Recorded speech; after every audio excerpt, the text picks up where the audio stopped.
So let's talk about a few questions related to the graphs of a quadratic polynomial, right?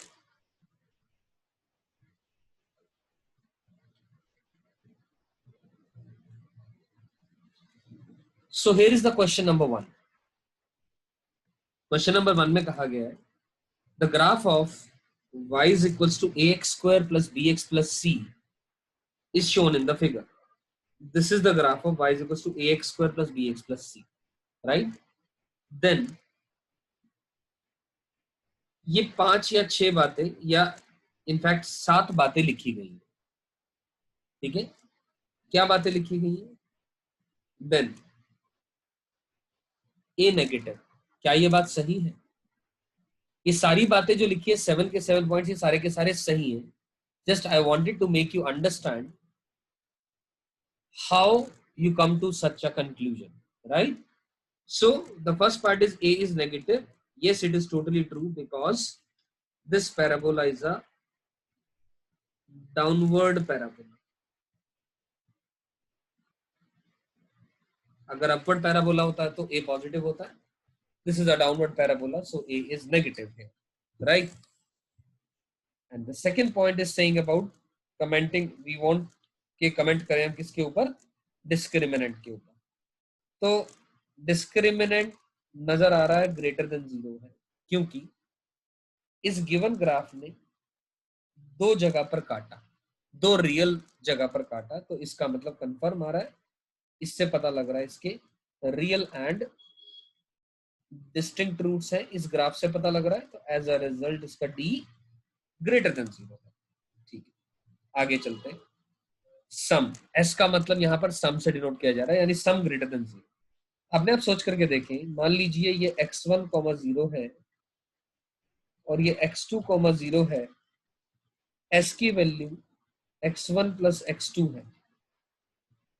Some of the roots की value कितनी है? x1 plus x2. x1 plus x2. अब ये जो root आ रहा है ये ज्यादा पॉजिटिव है, ये थोड़ा सा कम नेगेटिव है, तो कंफर्म है फाइनल वैल्यू तो पॉजिटिव होगी. पॉजिटिव नंबर के अंदर में छोटा मतलब मान लो 5 में -3 ऐड किया तो पॉजिटिव रहेगी वैल्यू. ऐसा ही कुछ यहाँ पर होगी. प्रोडक्ट की बात करूंगा अगले पार्ट में. प्रोडक्ट तो नेगेटिव आएगा क्योंकि एक रूट पॉजिटिव आ रहा है और एक रूट नेगेटिव आ रहा है, तो दोनों का मल्टीप्लिकेशन गारंटी नेगेटिव आएगा. अब आगे बात की गई है माइनस बी अपॉन ए के बारे में. माइनस बी बाय ए के बारे में मतलब क्या है, देखें ध्यान से सुने. अब शायद 10th में आप सभी ने पढ़ा होगा क्वाड्रेटिक इक्वेशन का जो सम ऑफ द रूट्स होता है, एस की वैल्यू माइनस का b बाय 2 होती है ना. Sum of the roots is minus का b बाय a, करेक्ट है.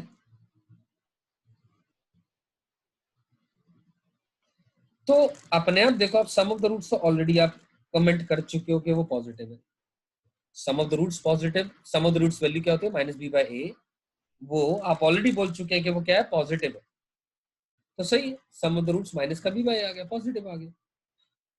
और इसी तरह जो प्रोडक्ट ऑफ द रूट्स होता है that is C by A which is coming out to be negative, right. अब यहीं से कंक्लूजन निकालें, ध्यान से देखिए. अब हम ए बी सी सबके साइन के ऊपर अगर कमेंट करना चाहें तो can we? Answer is yes. How? ध्यान से देखें कि यहां पता लग रहा है माइनस का बी बाय ए पॉजिटिव है, ए तो नेगेटिव आ चुका है. हम जानते हैं जब माइनस का बी बाय ए पॉजिटिव आ रहा है तो इसका मतलब कंफर्म है कि बी बाय ए नेगेटिव होगा, क्योंकि इनइक्वालिटी को दोनों तरफ माइनस साइन से मल्टीप्लाई कर देते हैं अगर, तो साइन में चेंज आ जाता है इनइक्वालिटी. ये बात तो मालूम है सभी को, ठीक है. इनइक्वालिटी के दोनों तरफ माइनस साइन से मल्टीप्लाई किया तो इनइक्वालिटी के साइन में चेंज आ जाता है. और वैसे भी नेगेटिव को नेगेटिव से मल्टीप्लाई कर रहे होंगे तभी पॉजिटिव आ रहा होगा, तो कंफर्म है बी बाय ए नेगेटिव है, यहीं से पता लगा सकते हैं. तो b बाय ए नेगेटिव है. अब अपने आप सोच करके देखें, as a is negative, a negative है, नीचे चीज नेगेटिव आ रही है, तो कंफर्म है भैया b तो पॉजिटिव होना पड़ेगा. Positive upon negative is negative. सही है, चलिए बढ़िया. और इसी तरह अगर मैं c बाय a के थ्रू बात करूं, क्योंकि a नेगेटिव है तो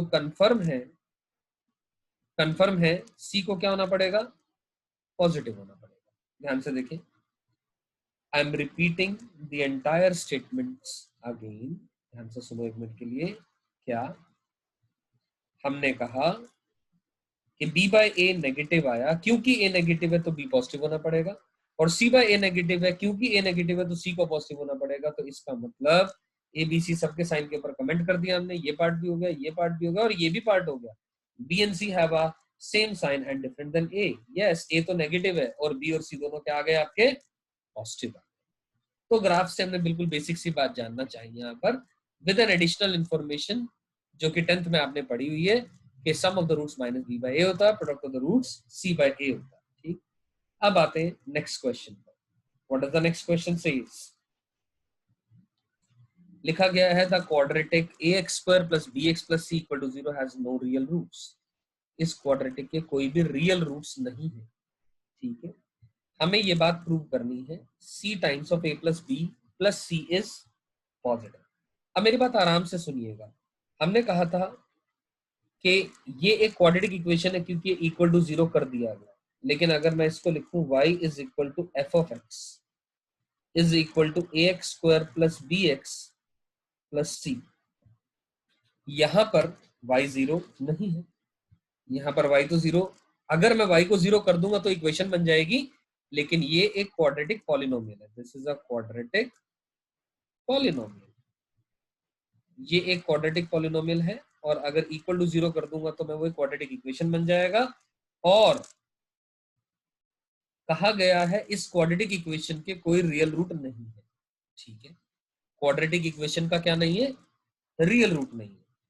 तो मेरी बात ध्यान से सुनिएगा, और हमने प्रूव करना है ये कुछ, जब भी ध्यान दीजिएगा, जब भी आपके पास कोएफिशिएंट्स यानी ए बी सी के बीच में कोई रिलेशन दिया गया हो, तो आप x की कोई वैल्यू इनपुट करके वो ए बी सी के अंदर में जो रिलेशन है वो निकालने का प्रयास करेंगे हमेशा सवाल में।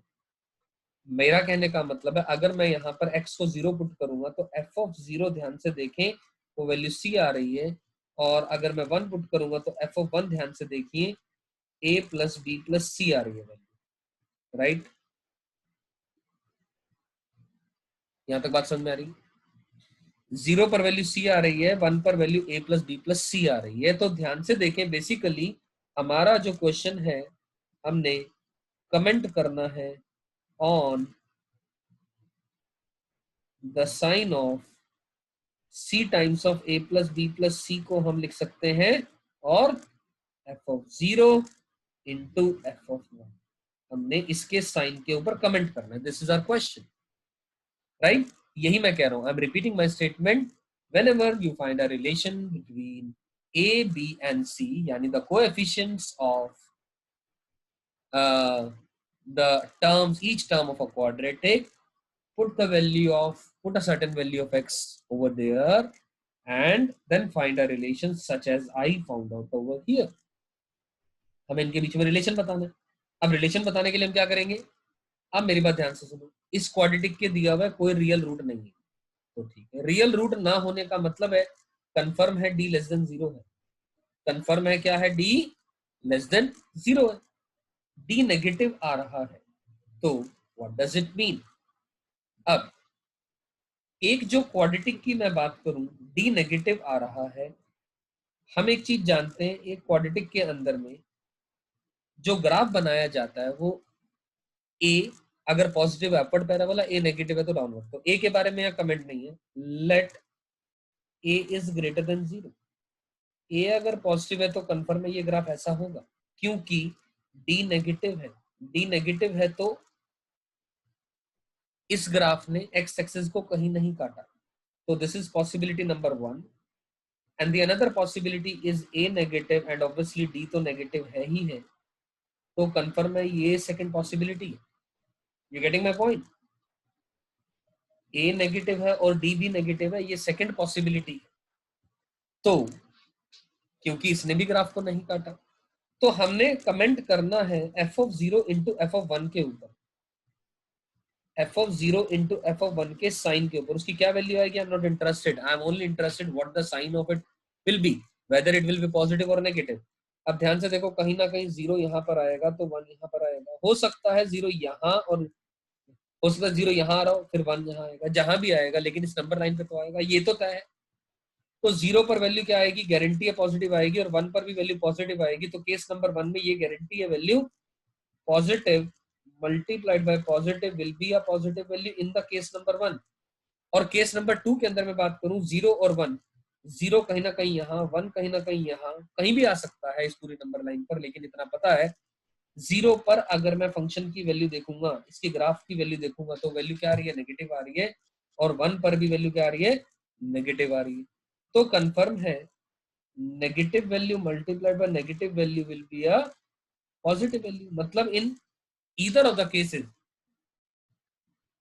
हमने क्या देखा? कोई भी केस ले लें हम, ईदर ऑफ द केस के अंदर में जो वैल्यू आ रही है वो क्या आ रही है? पॉजिटिव आ रही है। तो नट वैल्यू, नटशेल में जो वैल्यू आ रही है वो पॉजिटिव आ रही है। तो देयरफॉर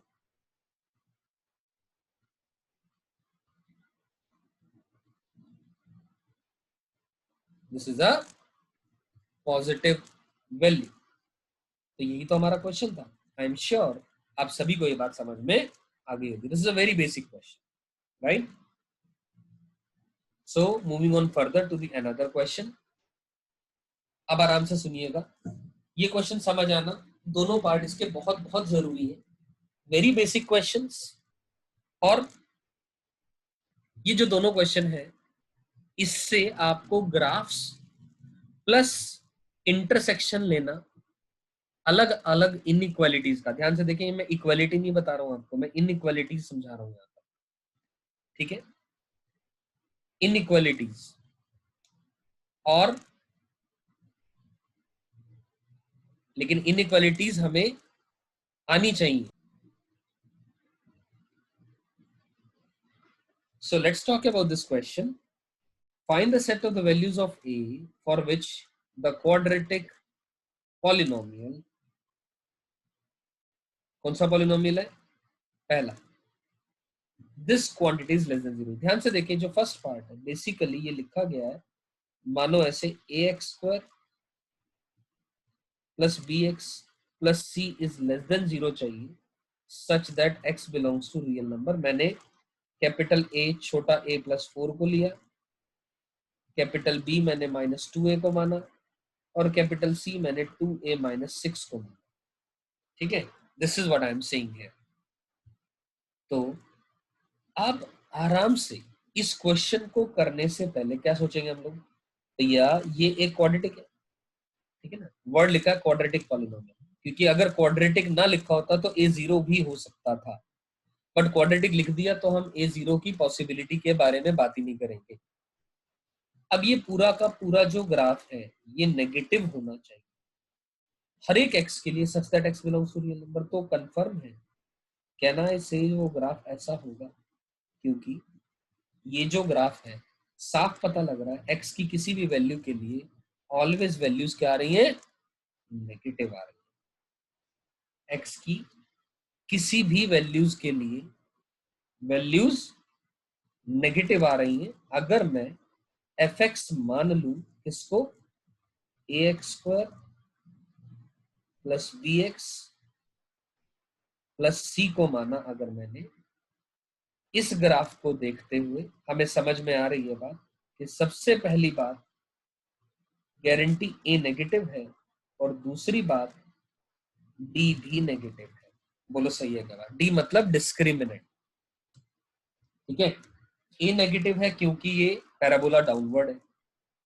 भाई अगर ये अपवर्ड पैराबोला होता, अगर ये ऐसा कुछ होता कि ऐसा कुछ, इस केस में तो ऑलवेज पॉजिटिव आ रहा है ग्राफ, तो ये पॉसिबिलिटी नहीं होगी, ठीक है ना? ए पॉजिटिव के केस में, और ए नेगेटिव में भी कोई और पॉसिबिलिटी ये नहीं हो सकती, क्योंकि इस रीजन में ग्राफ पॉजिटिव आ गया, या टचिंग नहीं हो सकता, तो इस पॉइंट पर ग्राफ की वैल्यू 0 आ गई, वो भी नहीं हो सकता। तो इसका मतलब ए तो नेगेटिव होगा और डी भी नेगेटिव होगा। यहां तक बात क्लियर हो जाती है। A negative and D also negative, तो टोटली ट्रू। अब क्या करें आगे? अब ए कौन है? a+4।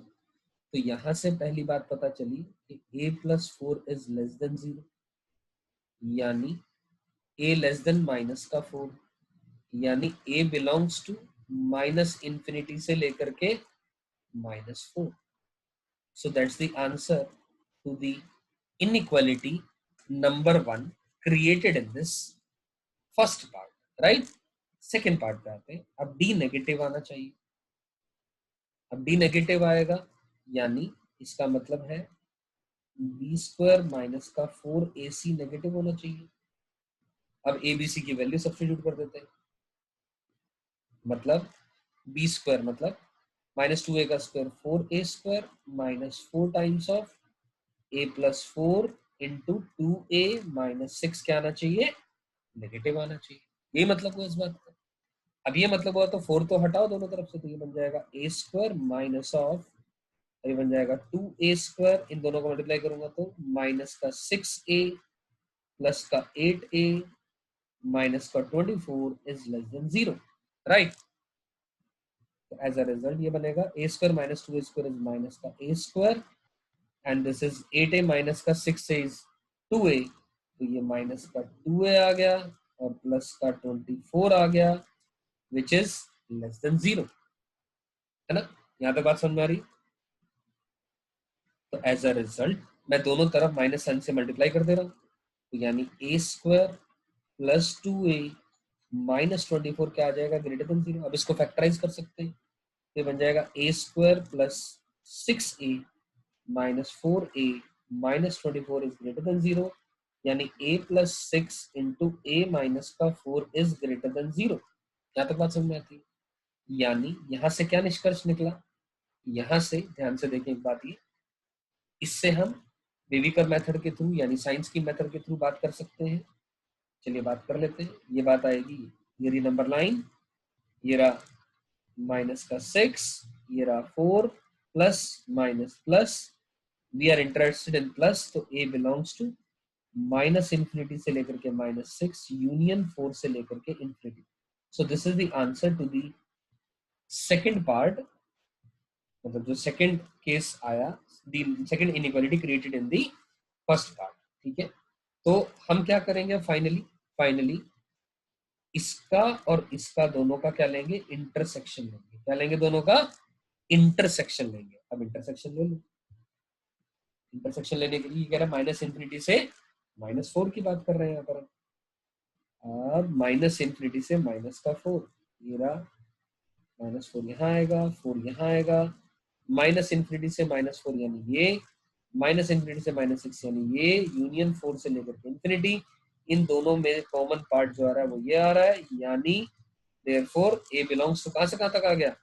-इंफिनिटी से लेकर के -6। That's the answer. You getting my point? ध्यान से देखिए, -इंफिनिटी से लेकर के -6, ये आंसर आ गया पार्ट नंबर 1 का। I hope there is a clarity on this question. And if I talk about the question part 2 of this, ये भी वैसा सा ही कुछ है, बस यहाँ पर लेस देन 0 की बजाय ग्रेटर देन 0 है। तो आप ध्यान से देखें, यहाँ पर लिखा है ax² plus bx plus c is greater than 0 such that x belongs to real number. This is written over here. अब ये क्वांटिटी ग्रेटर देन 0 चाहिए x की किसी भी रियल वैल्यू के लिए, तो व्हाट डज इट मीन? तो इट मीन्स बहुत क्लियर है। इस चीज को सोचने का तरीका, ग्राफ सोचेंगे। सबसे पहली चीज दिमाग में आनी चाहिए ग्राफ। अरे भैया ग्राफ, ये चीज हमेशा पॉजिटिव आ रही है, ये एक क्वाड्रेटिक पॉलिनोमियल लिखा है, ये वाला पोर्शन क्वाड्रेटिक पॉलिनोमियल है, क्योंकि क्वाड्रेटिक पॉलिनोमियल को आप इक्वल टू 0 करोगे तो वो एक क्वाड्रेटिक इक्वेशन बन जाती है, लेस देन 0 करोगे या ग्रेटर देन 0 करोगे तो क्वाड्रेटिक इन इक्वेशन बन जाती है, इक्वल टू fx लिखोगे सिंपल या y लिखोगे तो वो एक पॉलिनोमियल बन जाता है, सिंपल क्वाड्रेटिक पॉलिनोमियल, राइट? तो ये ग्रेटर देन 0 तो कंफर्म है भैया, हमारा जो ग्राफ होगा वो अपवर्ड पैराबोला ही तो होगा। यानी जो पहली कंडीशन है वो क्या आएगी? a पॉजिटिव, और जो दूसरी कंडीशन है वो क्या आएगी? d negative. d नेगेटिव क्यों? और इन दोनों का फाइनली इंटरसेक्शन आएगा। d नेगेटिव इसीलिए क्योंकि ग्राफ ने एक्स एक्सिस को कहीं पर भी ना काटा और ना टच करा। सही है बात ये।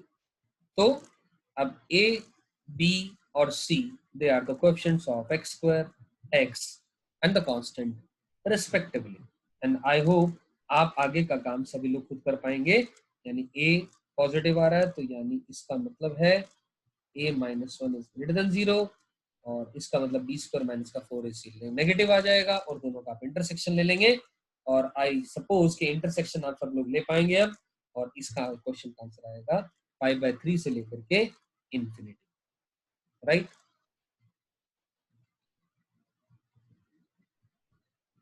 तो ठीक है, इसका मतलब मैं मान के चलता हूं ये क्वेश्चन अपने को सभी को समझ में आ जाता है। राइट।